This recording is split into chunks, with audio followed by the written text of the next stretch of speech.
రాష్ట్రంలో సంపూర్ణ మద్యపాన నిషేధం అమలు చేయాలని డిమాండ్ చేస్తూ గుంటూరులో వైఎస్ఆర్సీపీ ధర్నా నిర్వహించింది. అంబేద్కర్ విగ్రహం వద్ద బైఠాయించి ప్రభుత్వానికి వ్యతిరేకంగా నినాదాలు చేశారు. కల్తీ మద్యం మృతులు సర్కార్ హత్యలేనని, ఎక్సైజ్ శాఖ మంత్రి వెంటనే తన పదవికి రాజీనామా చేయాలని డిమాండ్ చేశారు. టీడీపీ అధికారంలోకి వచ్చిన దగ్గర నుంచి కల్తీ, అవినీతి, అక్రమాలకు గుంటూరు, కృష్ణా జిల్లాలను వేదిక చేసుకుందని విమర్శించారు.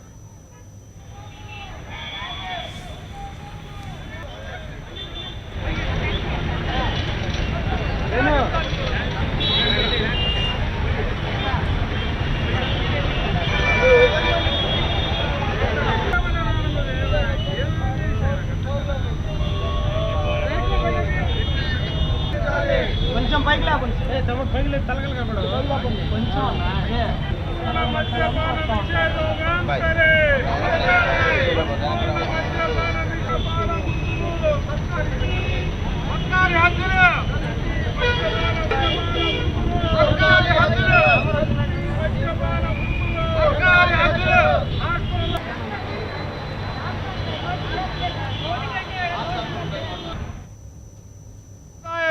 దృష్టిలో పెట్టుకొని ఇవాళ ప్రజల జీవితాలతో చెలగాటలు మాడుకునే పరిస్థితులు వదిలిపెట్టాలా? తప్పనిసరిగా ఈ రాష్ట్రంలో సంపూర్ణ, ఎందుకంటే ఇవాళ నీకు అధికారం ఉంది, ముఖ్యమంత్రిగా కొనసాగుతా ఉన్నావు, పూర్తిగా ఈ రాష్ట్రంలో మద్యపానాన్ని నిషేధించే కార్యక్రమానికి ప్రభుత్వం ముందుకు రావాలా? లేకపోతే దీనిపైన పెద్ద ఎత్తున ఉద్యమించడానికి వైఎస్ఆర్ కాంగ్రెస్ పార్టీ సిద్ధంగా ఉందన్న విషయం కూడా ఈ సందర్భంగా గుర్తు చేస్తా ఉన్నా. చంద్రబాబు నాయుడు గారు అధికారంలో వచ్చిన తర్వాత ఏ గల్లీలో చూసినా ఒక మద్యం దుకాణమే.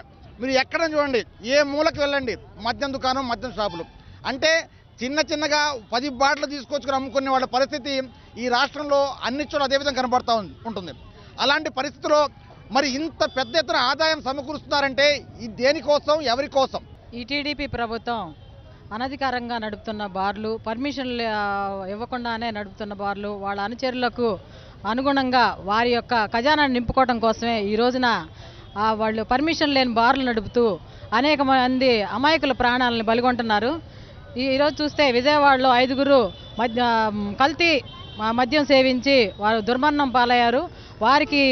వారికి ఎక్స్గ్రేషియా ప్రకటించారు. దాన్ని తక్షణమే వారి కుటుంబాలకు అందజేయాలని మా పార్టీ తరఫున డిమాండ్ చేస్తున్నామండి. ఈ మంగళసూత్రాలతో ఆడుతూ ఆడవాళ్ళని మరి కూడా నికృష్టంగా నీతిమాలిన రాజకీయాలు చేస్తూ ఆయన స్వార్థం కోసం మహిళలను బలి చేస్తూ పాపం వాళ్ళకి అండా దండా లేకుండా మరి కనీసం భర్తలు చనిపోతే వాళ్ళు ఏడుస్తుంటే ఎంత హృదయ విదారకంగా ఉందంటే ఈ రోజున మా ఆడవాళ్ళ మీద ఎంత కసి. చంద్రబాబు నాయుడు, నువ్వు చెప్పిన వాగ్దానాలను మోసపోతూ నేను నమ్మాము, కానీ ఈరోజు మంగళసూత్రాలతో కూడా చెలగాటం ఆడుతున్నామంటే మరి గ్రామాల్లో నీళ్లు లేవు, ఏమీ లేవు, కానీ మరి మందు మాత్రం ఏరులై పారుతున్నట్టుగా మరి చక్కగా అందరికీ లైసెన్సులు ఇచ్చావు.